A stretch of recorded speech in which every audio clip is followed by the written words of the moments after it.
আপনারা দেখুন, এই হচ্ছে একটা গাছ, গাছের সঙ্গে দেখুন এই একটা গাছ, দেখুন কিভাবে কত যত্ন করে রাখা আছে, দেখেছেন? এই কি বলা হয় প্রকৃতি প্রেমী। দেখুন প্রকৃতিকে কতটা ভালোবাসে, বুঝতে পারছেন? দেখুন দেখুন সব এক একটা করে দেখাচ্ছি, তারপরে বড় করে দেখাবো। দেখুন সব গাছগুলো কিন্তু এই যে গাছের সঙ্গে হয়ে রয়েছে, দেখুন গাছের সঙ্গে রাখা আছে। এই দেখুন এই একটা গাছ, দেখুন কত সুন্দর। এইবার দেখুন একটা গাছের সঙ্গে দেখুন কত গাছগুলো রেখে দেওয়া হয়েছে, বুঝতে পারলেন? আপনারাও সবাই গাছ লাগান, প্রকৃতিকে একটুখানি ভালোবাসুন। প্রকৃতি আমাদের অনেক অনেক ভালোবাসা দেয়, ঠিক আছে? সব বন্ধুদের বলবো অবশ্যই সবাই গাছ লাগান।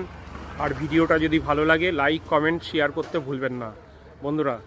অবশ্যই পারলে একটু শেয়ার করে দেবেন। দেখুন কত সুন্দর একটা ভিডিও, আমার তো অনেক সুন্দর মনে হচ্ছে, আপনাদের কতটা সুন্দর মনে হবে আমি জানি না, কিন্তু সত্যিই সুন্দর। দেখুন কত সুন্দর।